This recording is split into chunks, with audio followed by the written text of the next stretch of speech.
ঘটনায় মূল কালপ্রিট র্যাবের গোয়েন্দা শাখা, হরর মিউজিয়াম করার পরামর্শ প্রধান উপদেষ্টার। অধ্যাদেশ নিয়ে বিভ্রান্তি শেখ মুজিব ও 4 নেতা সহ মুজিবনগর সরকার স্বীকৃত সবাই মুক্তিযোদ্ধা উপদেষ্টা।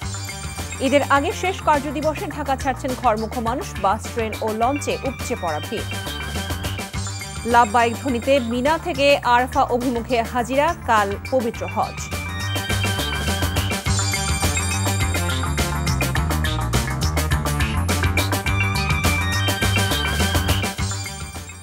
আসসালামু আলাইকুম। কানিজ ফাতেমা লোপা স্বাগত জানাচ্ছি এনটিভির সন্ধ্যার খবরে। ক্রাউন সিমেন্ট শিরোনাম দেখছিলেন, এবারে নিয়ে যাচ্ছি পুরো খবরে। গুমের ঘটনায় র্যাবের গোয়েন্দা শাখা মূল কালপ্রিট হিসেবে কাজ করেছে। প্রধান উপদেষ্টার কাছে জমা দেওয়া গুম সংক্রান্ত দ্বিতীয় দফার প্রতিবেদনে উঠে এসেছে এমন তথ্য।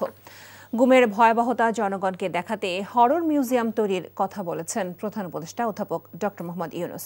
গুমের সাথে জড়িত প্রত্যেকের বিচার দেশের মাটিতে হবে বলে জানিয়েছেন প্রধান উপদেষ্টার প্রেস সচিব শফিকুল আলম। রিপোর্টে আরও জানাচ্ছেন শফি মাহমুদ সাগর। রাষ্ট্রীয় অতিথি ভবন যমুনায় প্রধান উপদেষ্টার কাছে কমিশন প্রধান বিচারপতি মইনুল ইসলামের নেতৃত্বে দ্বিতীয় তদন্ত প্রতিবেদন জমা দেয় গুম কমিশন। প্রধান উপদেষ্টা ডক্টর মোহাম্মদ ইউনূস গুম কমিশনকে প্রতিবেদন অনুযায়ী আশু পদক্ষেপ নেয়ার নির্দেশনা দেন। এ সংক্রান্ত সংবাদ সম্মেলনে ফরেন সার্ভিস একাডেমিতে প্রধান উপদেষ্টার প্রেস সচিব জানান, এখন পর্যন্ত 1850 অভিযোগ জমা পড়েছে গুম কমিশনে, যার সংখ্যা 3000 ছাড়িয়ে যেতে পারে। বাহিনীগুলোর ভেতর সবচেয়ে বেশি সংখ্যক র্যাব সদস্য গুমের সাথে জড়িত ছিল জানিয়ে তিনি বলেন, পদোন্নতি ও পুরস্কারের আশায় গুম এবং হত্যাকাণ্ডে সংস্থাটির সদস্যরা অংশ নেয়। গুম হয়েছে যারা, তার মেন কালপ্রিট বা দ্য কিলার ফোর্স ওনারা বলছেন, এটা হচ্ছে র্যাবের ইন্টেলিজেন্স উইং।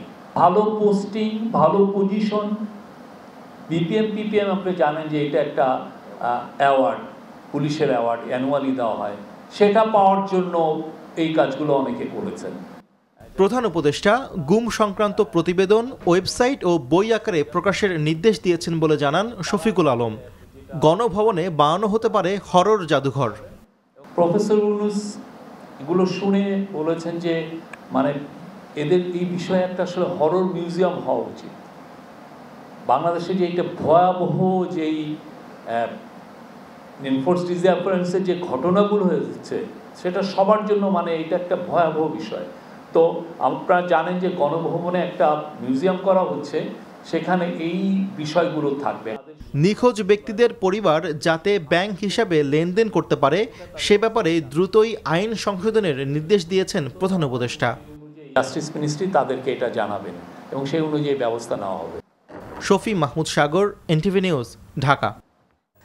প্রস্তাবিত বাজেটকে একমুখী ও গতানুগতিক উল্লেখ করে বিএনপির স্থায়ী কমিটির সদস্য আমির খসরু মাহমুদ চৌধুরী বলেছেন, রাজনৈতিক দলগুলোর সাথে আলোচনা করে ঐক্যমতের ভিত্তিতে বাজেট দেওয়া উচিত ছিল। 2025-26 সালের প্রস্তাবিত বাজেট বিষয়ে বিএনপির আনুষ্ঠানিক প্রতিক্রিয়া জানাতে আয়োজিত সংবাদ সম্মেলনে তিনি একথা বলেন। মূল্যস্ফীতি 6.5% নামিয়ে আনার যে লক্ষ্যমাত্রা অর্থ উপদেষ্টা নির্ধারণ করেছেন, সেটির পাশাপাশি প্রবৃদ্ধি লক্ষ্যমাত্রাকেও অবাস্তব বলে আখ্যা দেন আমির খসরু। শিক্ষা, স্বাস্থ্য ও কৃষিতে বরাদ্দ কমানো জনগণের সেবা পাওয়ার অধিকারকে ব্যাপকভাবে খর্ব করবে বলেও মন্তব্য করেন তিনি। কালো টাকা সাদা করার সুযোগ দেওয়া নিয়মিত করদাতাদের সাথে বৈষম্য বলেও উল্লেখ করেন বিএনপির এই নেতা। আমরা প্রত্যাশা করেছিলাম অন্তর্বর্তীকালীন সরকার আন্দোলনকারী রাজনৈতিক দলের সাথে আলোচনা করে ন্যূনতম জাতীয় ঐক্যমত্য স্থাপনের মাধ্যমে বাজেট প্রণয়ন করবে, যেহেতু সংসদ নাই, নির্বাচিত সরকার নাই। কিন্তু সেই সুযোগটি কাজে লাগানো হয়নি। বাজেট প্রণয়ন একমুখী, অংশগ্রহণহীন ও গতানুগতিক ধারার হতো নতুন চিন্তার প্রতিফলন ঘটত। বর্তমানের বিশেষ পরিস্থিতিতে এই সংলাপ আরও জরুরি ছিল। শিগগিরই বাংলাদেশ জামায়াতে ইসলামীকে নিবন্ধন ও দলীয় প্রতীক দাড়িপাল্লা ফিরিয়ে দেবে নির্বাচন কমিশন। বিকেলে আগারগাঁওয়ে কমিশনের ষষ্ঠ বৈঠকে এই সিদ্ধান্ত নেওয়া হয়েছে বলে জানান নির্বাচন কমিশনার আবুল ফজল মোহাম্মদ সানাউল্লাহ। প্রধান নির্বাচন কমিশনার এএমএম নাসির উদ্দিনের নেতৃত্বে কমিশনের বৈঠক শেষে কমিশনার বলেন, 2006 সালের হাইকোর্টের একটি রিটের আদেশ অনুসারে জামায়াতের নিবন্ধন ফিরিয়ে দেওয়া হবে। তবে নির্বাচন কমিশন আইন অনুযায়ী দাড়িপাল্লা সহ বেশ কিছু প্রতীক যুক্ত করা হবে। এরপরই জামায়াতকে প্রতীক ফিরিয়ে দেওয়া হবে। দ্রুত জামায়াতের নিবন্ধন ফিরিয়ে দেওয়ার বিষয়ে প্রজ্ঞাপন জারি হবে বলে জানান আবুল ফজল মোহাম্মদ সানাউল্লাহ। এদিকে ইশরাক হোসেনের মেয়র হিসেবে শপথ নেওয়ার ক্ষেত্রে নির্বাচন কমিশন কোনো সিদ্ধান্ত দেবে না বলে জানিয়েছেন তিনি। আইন অনুসারে স্থানীয় সরকার বিভাগ তার বিষয়ে সব সিদ্ধান্ত নিতে পারে বলে জানান কমিশনার।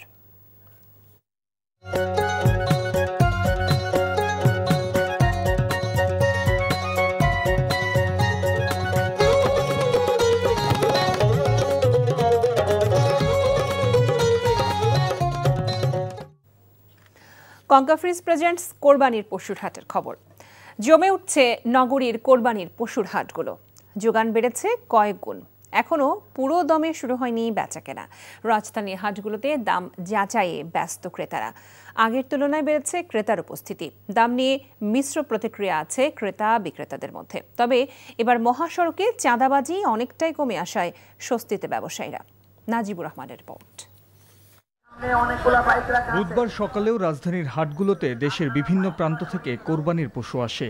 বেচাকেনা না থাকায় হাটগুলোতে পশুর সংখ্যা বেশি, তবে অন্যান্য দিনের তুলনায় বেড়েছে ক্রেতাদের ভিড়। পছন্দের পশুর দাম যাচাই এসে অনেকেই কিনছেন কোরবানির পশু। দাম নিয়েও সন্তুষ্ট তারা। ক্রেতা হিসাবে মোটামুটি আমরা সন্তুষ্ট। না, ঘুরছি, আমি কমলাপুর বাজারও ঘুরছি, এই সাধারণপুর হাটেও ঘুরছি। মোটামুটি রিজনেবল প্রাইস। 4টে গরু নিয়ে আইছি, কোনো একটা বিক্রি হয়েছে না। মাঝারি আকারের গরুর দাম 1.5 থেকে 2 লাখ টাকা হাঁকাচ্ছেন বিক্রেতারা। তবে ছোট গরুর যোগান আর চাহিদা দুটোই বেশি।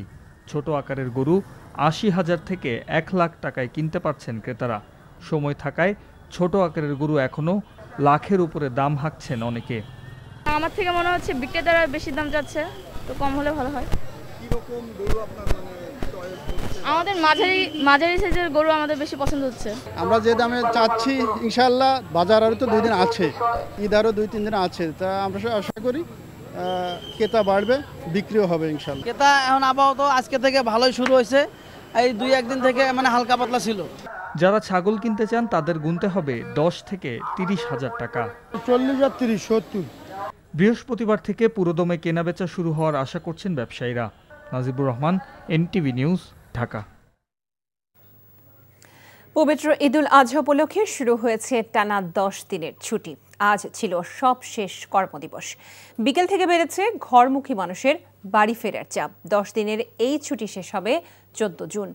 ঈদুল আজহাকে সামনে রেখে রাজধানী ছাড়ছে মানুষ। ঈদ উপলক্ষে গাজীপুর, কালিয়াকৈর, চন্দ্রা ও আশেপাশে কিছু পোশাক কারখানা ছুটি হওয়ায় ঢাকা টাঙ্গাইল মহাসড়কের চন্দ্রা এলাকায় যাত্রী ও যানবাহনের চাপ বৃদ্ধি পেয়েছে। মহাসড়কগুলোতে গাড়ি চলার গতি কম হলেও তীব্র যানজটের খবর পাওয়া যায়নি। এদিকে দক্ষিণাঞ্চলের যাত্রীদের ভিড় রয়েছে সদরঘাট লঞ্চ টার্মিনালে। সবশেষ কর্মদিবস শেষে বাড়ির পথ ধরেছেন অনেকেই। এদিকে বাস, ট্রেন ও লঞ্চে ঈদ যাত্রা নিরাপদ করতে সব ধরনের ব্যবস্থা নেওয়া হয়েছে বলে জানিয়েছেন স্বরাষ্ট্র উপদেষ্টা জাহাঙ্গীর আলম। ঈদ যাত্রা উপলক্ষে কমলাপুর রেল স্টেশন পরিদর্শন থেকে তিনি একথা বলেন। যাত্রীরা যেন ছাদে না ওঠে, এই জন্য আমরা যথাসাধ্য চেষ্টা করতেছি এবং তাদের আমরা অ্যালাউ করব না। আপনারাও লোকজনরা একটু সচেতন করবেন যেন লোকজনে ছাদে না ওঠে। আমরা প্রতিটা ট্রাকের ভিতরে বলে দিছি তারা কোন বাজারে যেতে চায় বা কোন হাটে যেতে চায় ওইটা লেখা রাখবে। এর আগে যদি কেউ কোনো মস্তান বা কেউ যদি কোথাও কোনো থামায়, এর বিরুদ্ধে আইনানুগ ব্যবস্থা নেওয়া হবে। ঈদ যাত্রার খবর জানাতে সদরঘাট লঞ্চ টার্মিনাল থেকে আমাদের সাথে সরাসরি যুক্ত হচ্ছেন মিসবাহ হাসান। মিসবাহ, ঈদে ঘরমুখ মানুষের যাত্রার কথা বলছিলাম, তো লঞ্চগুলোতে ভিড় কেমন দেখতে পাচ্ছেন?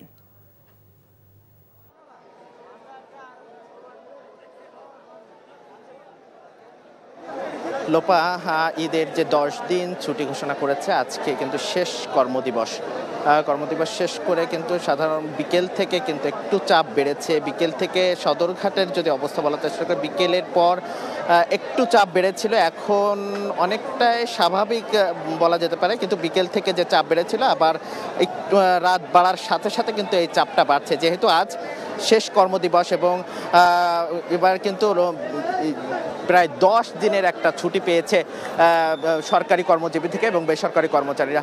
সেক্ষেত্রে যে ঈদের যে যাত্রা, যে লঞ্চ ঘাটের যে চিরচেনা রূপ, সেটা অনেকটা বিকেল থেকে কিন্তু উপচে পড়া মানুষের ভিড় ছিল, এখন কিছুটা কমেছে, তবে রাত বাড়ার সাথে সাথে কিন্তু এই সংখ্যাটা বাড়ছে। আমরা লঞ্চ কর্তৃপক্ষের সাথে কথা বলেছিলাম, তারা যেটা বলছিলেন যে আজকে যেহেতু ছুটি, শেষ কর্মদিবস, আগামীকাল বেসরকারি চাকরিজীবীর ক্ষেত্রে অনেকে অফিস করবেন, সেক্ষেত্রে কিন্তু আগামীকাল কিন্তু চাপটা আরও বাড়বে বলে আমাদেরকে জানিয়েছেন। এছাড়া গার্মেন্টস কর্মী, তাদেরকে ক্ষেত্রেও কিন্তু আগামীকাল শেষ কর্মদিবস হিসেবে তারা সেক্ষেত্রে কিন্তু আগামীকাল এই চাপটা আরও বাড়বে বলে আমাদেরকে কর্তৃপক্ষ জানিয়েছেন। আমরা যারা যাত্রায় যারা ঈদে মানুষ বাড়িতে যাচ্ছেন তাদের সাথে কথা বলছিলাম যে আসলে এবার কিন্তু সেই পরিবারের কাছে শেষ মুহূর্তটা, ঈদের মুহূর্তটা শেষ সময় ভাগাভাগি করতেই তারা যাচ্ছেন, এবং তাই যে ভোগান্তি, সেই ভোগান্তিটাও এবার ছুটিটা দীর্ঘ হওয়ায় কিন্তু ভোগান্তিটা অনেকটা কমেছে, তারা সে কথা আমাদেরকে জানিয়েছেন।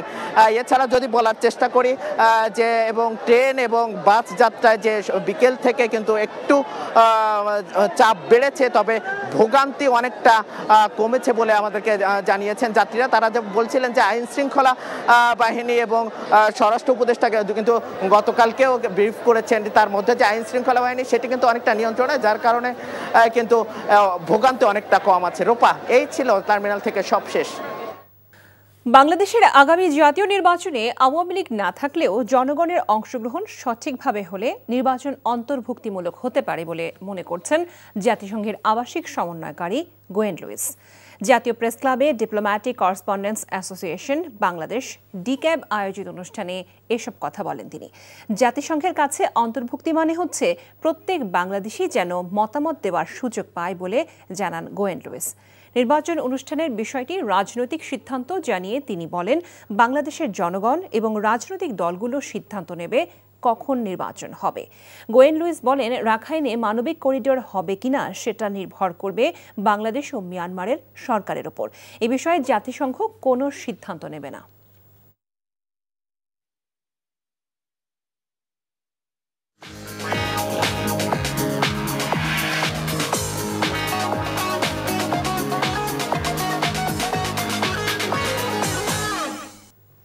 মার্কেন্টাইল ব্যাংক অর্থনীতির খবর।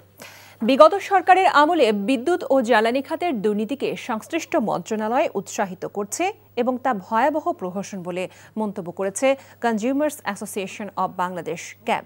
আজ ঢাকা রিপোর্টার্স ইউনিটিতে বিশ্বব্যাংক ও এডিবির পরামর্শে আরইবিকে সেবা খাত থেকে বাণিজ্যিক খাতে রূপান্তরের প্রতিবাদে আয়োজিত সংবাদ সম্মেলনে এমন মন্তব্য করেন সংস্থাটির জ্বালানি উপদেষ্টা অধ্যাপক এম শামসুল আলম। তিনি বলেন, বিশ্বব্যাংক ও এডিবির পরামর্শে সরকার যে পথে হাঁটছে সেটি বাস্তবায়িত হলে পল্লী বিদ্যুৎ খাত সম্পূর্ণ বাণিজ্যিক খাতে পরিণত হবে। এতে করে গ্রামীণ জনপদের প্রান্তিক মানুষের বিদ্যুৎ পাওয়ার সুযোগ সীমিত হয়ে আসবে বলেও জানান শামসুল আলম। এছাড়া পল্লী বিদ্যুতায়ন বোর্ড, পল্লী বিদ্যুৎ সমিতির চলমান বিবাদ নিরসনে ক্যাবের পক্ষ থেকে দেয়া 5 দফা সুপারিশ আমলে নেওয়া হয়নি বলেও অভিযোগ করা হয়। আর এরই সাথে শেষ করছি সন্ধ্যার খবর। তবে যাবার আগে ক্রাউন সিমেন্ট শিরোনামগুলো জানিয়ে দিচ্ছি আরও একবার। গুমের ঘটনায় মূল কালপ্রিট র্যাবের গোয়েন্দা শাখা, হরর মিউজিয়াম করার পরামর্শ প্রধান উপদেষ্টার। অধ্যাদেশ নিয়ে বিভ্রান্তি, শেখ মুজিব ও 4 নেতা সহ মুজিবনগর সরকার স্বীকৃত সবাই মুক্তিযোদ্ধা উপদেষ্টা। ঈদের আগে শেষ কার্যদিবসে ঢাকা ছাড়ছেন ঘরমুখ মানুষ, বাস, ট্রেন ও লঞ্চে উপচে পড়া ভিড়। লাভবাইক ধ্বনিতে মিনা থেকে আরাফা অভিমুখে হাজিরা, কাল পবিত্র হজ। এই ছিল সন্ধ্যার খবর। এই খবরের ভিডিও সহ আপডেট জানতে ভিজিট করুন এনটিভি অনলাইন www.ntvbd.com। এছাড়াও এনটিভির জনপ্রিয় সব অনুষ্ঠান ও খবরের আপডেট জানতে ভিজিট করুন আমাদের ইউটিউব ও ভেরিফাই ফেসবুক পেজ। রাত 10:30টায় রাতের খবর দেখার আমন্ত্রণ জানিয়ে বিদায় নিচ্ছি। সবাইকে ধন্যবাদ এতক্ষণ সাথে থাকার জন্য।